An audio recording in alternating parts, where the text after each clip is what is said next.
So you know Tom Jones? I discovered Tom Jones. My manager at the time for 4 years was Bob Monkhouse. I'd just like to say a big thank you to the Hilton Hotel for sponsoring me this month. Okay, good afternoon everybody. We are live here in the studio and our special guest is here, Bobby Pattinson. If you hadn't become a comedian, what would you have been? If anything else you'd love to have done? A footballer. A footballer? Yeah. Wow. What team would you like to have played off? Any team? Well, I was a junior professional with Newcastle United. Wow. We've got another question here. Do you have any other interests, like hobbies? Any hobbies and stuff? Work. You like work? Work. Yeah. Still to this day? Never stop working. I'm 85, nearly 86, and I'm still working now.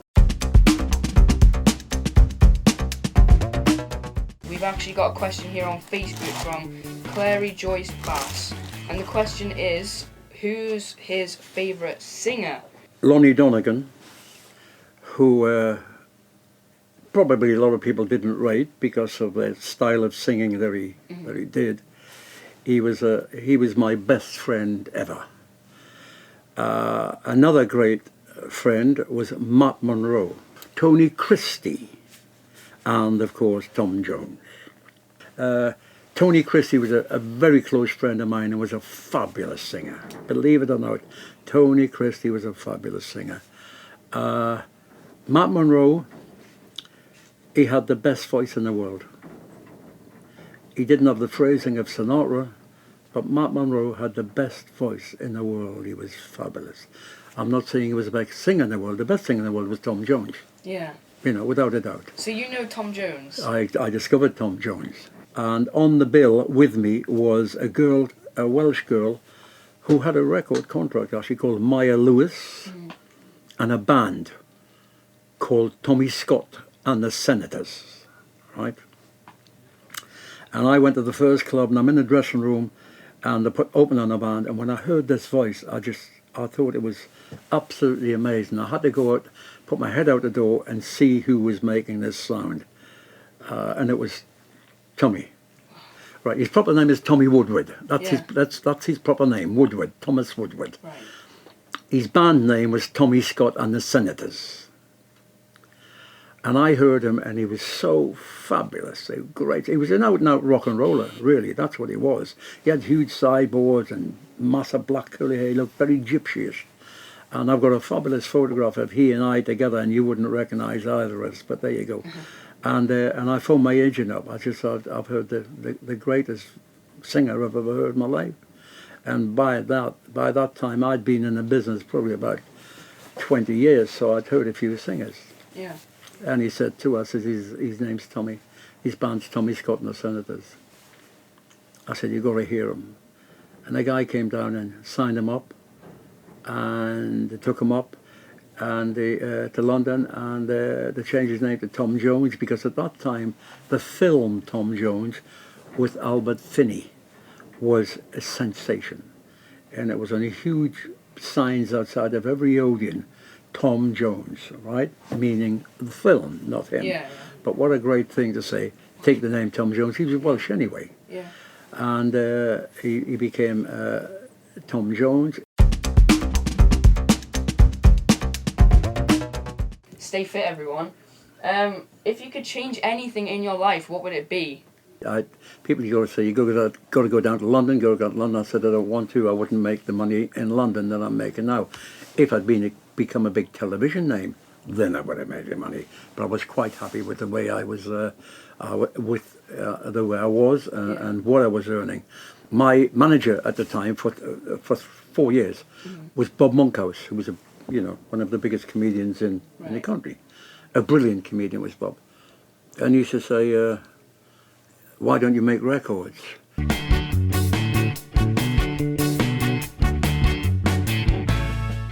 And I said, no, because I want to keep hold of my material.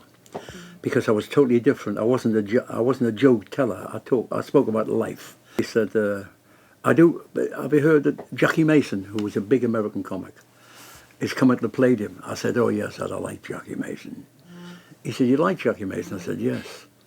He said, he's American comic. I said, yeah. He said, what other American comics do you like? I said, Milt Berman, I said Alan Sherman, I said, and I went through Bill Cosby, I went through American comics. He said, you know all these American comics? I says, yes.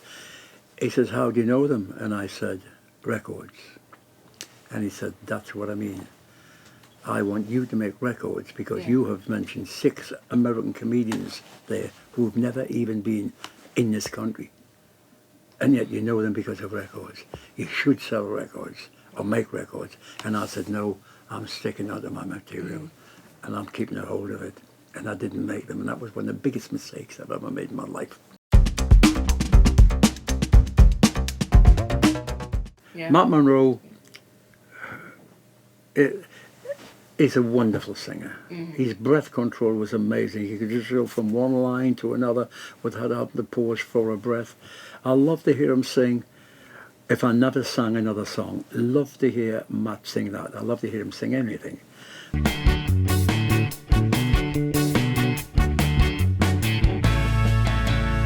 And of course, Donnegan.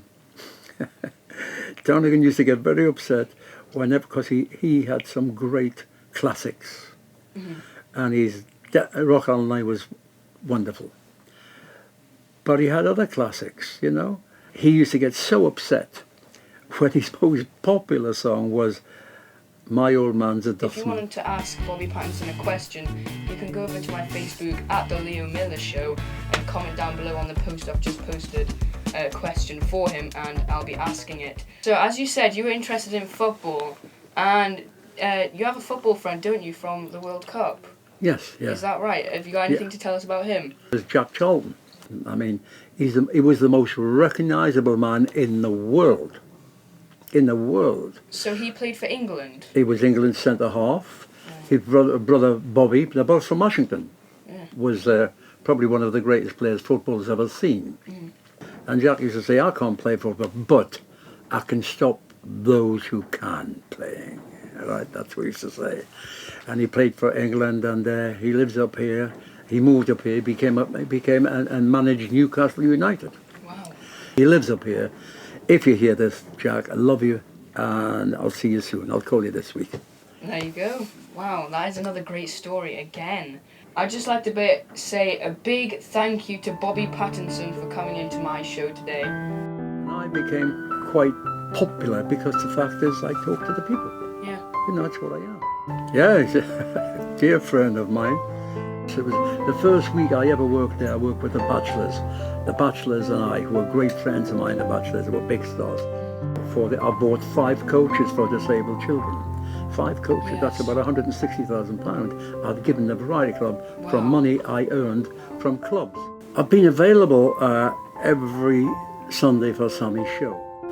But for some reason, they never wanted to have Bobby Pattinson on. It was along with Lulu, Tommy Cooper, Debs O'Connor was the same. We've also got more giveaways from the Hilton, because as you know, the Hilton in Gateshead is actually sponsoring us. Okay, so I was talking about giveaways, and we are actually giving away 2 at once. Them 2 giveaways are the beauty voucher and the other gym membership. We've still got another gym one, and we've still got another executive room, which will be at the end of the month, because it's a big one. People ask me, what do I think about modern comics? Modern comics are good, but I have been on the stage since I was 16, and I'm 85 years of age, and I still work. That is a long time. And I've never, ever told a blue joke. I've had a text in here from Michael in Durham, and it's a question for Bobby. The question is, what are your views on Bobby Thompson, the Little Waster? He was a great comic. A great comic.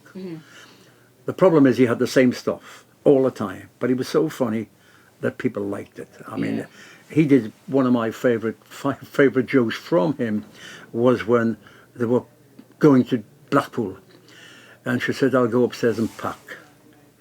And then Phyllis shouts downstairs, Bobby, oh man, I can't pack anymore because the handles come off the carrier bag, which gets a laugh because people, case, you know, the handles come off the carrier, and he says, well, you know, I'm no mechanic. And every Sunday morning, Bobby Thompson used to come on a bike from Lumley, just outside of Chester Street, through to our house.